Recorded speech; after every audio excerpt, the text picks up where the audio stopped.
The conference room of Barcelona's most luxurious hotel shone with a warm, golden light. It was the night of the annual business gala, the kind of event where million-dollar deals were sealed with a simple glance and a glass of champagne. Marco entered through the main doors, his chest puffed out with pride, accompanied by a spectacular woman in a red dress, his lover, Sandra. The flashes of the photographers followed them from the first step. Marco smiled with an unbeatable arrogance. There was no trace of guilt on his face. His wife Elena had not been a topic of conversation for a long time. She had simply ceased to exist in his social world. The guests greeted him with pats on the back as if he were a king. He responded with confident smiles, shaking hands, telling jokes. Sandra clung to his arm, delighted in the atmosphere. He had promised her an unforgettable night, a night to prove that she was now the woman by his side, the one who deserved to be seen. It didn't matter that Marcos was still married. He always said the same thing. That's dead now. All that's left is to sign the papers. But there were never any papers. No divorce. No definitive breakup. Just excuses. In the meantime, Elena remained invisible. When someone asked about her, Marco would answer, "She hates these events. She stays home. She doesn't understand this environment." And then he would laugh, as if it were funny. The gala that night had a special purpose: the presentation of the new CEO of the international conglomerate with which Marco's company was closing a historic merger. It was a giant movement, something that would bring the most talented leaders. Marco knew it, and was convinced that this leader would soon trust him. He had prepared his speech. He had spent weeks bragging, telling anyone who would listen that he would be indispensable, that his strategic intelligence was too valuable to ignore. Sandra, with a glass of wine, listened to him tell stories about signed contracts, secret meetings, opaque negotiations, Each sentence began with "I" and ended with self-congratulation. But the night full of fake laughter had a hidden twist. Around 11, the lights dimmed. The master of ceremonies took the stage. The background music faded. There was silence. All the executives turned toward the stage edge, expecting to see a foreign tycoon, an industry shark, a businessman in a dark suit and a stern face appear. "Ladies and gentlemen," the host announced, "here comes the new CEO of the Valenti Group, the woman who will lead the most important merger of the year." And then the name resounded: Elena Vargas. The room took a second to breathe before erupting in applause. Marco froze. His glass shook. Sandra looked at him blankly. An elegant woman in an impeccable white suit entered through the main door, her back straight, her hair pulled back with an air of authority.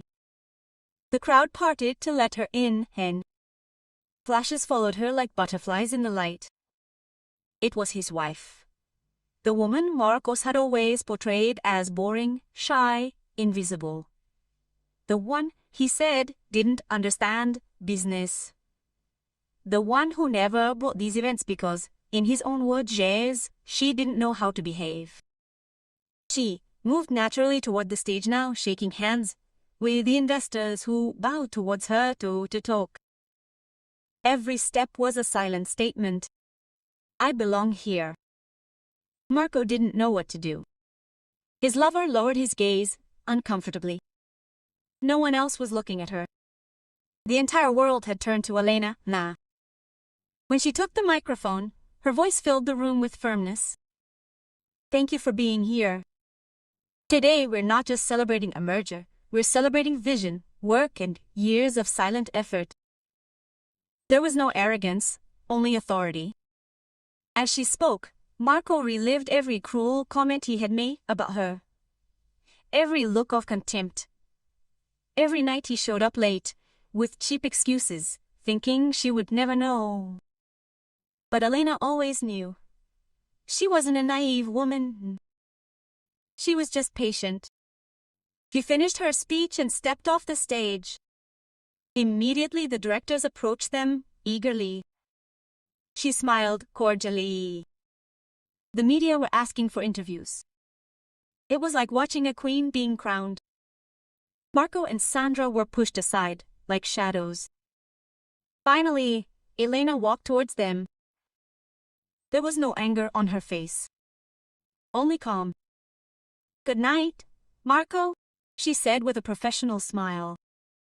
He tried to speak, but his throat did not respond. He didn't know what he stammered. "You didn't know many things," she replied softly. Sandra mumbled an excuse and walked away, leaving them alone in murmurs.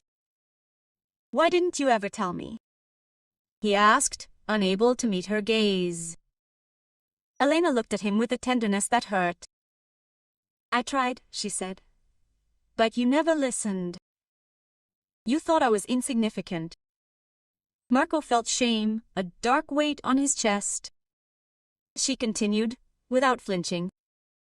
"From tomorrow the divorce papers will be ready.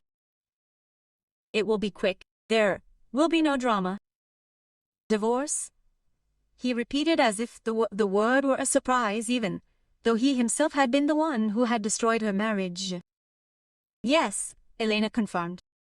"We both need it. And don't worry," she added in a gentle tone. "Everything will be fair. I always treat my employees that way." Marcos fell silent. "Employees?" Elena inclined her head slightly. "Sure. You work for me now. The merger closed 2 days ago. I'm officially your superior." There was a crushing silence.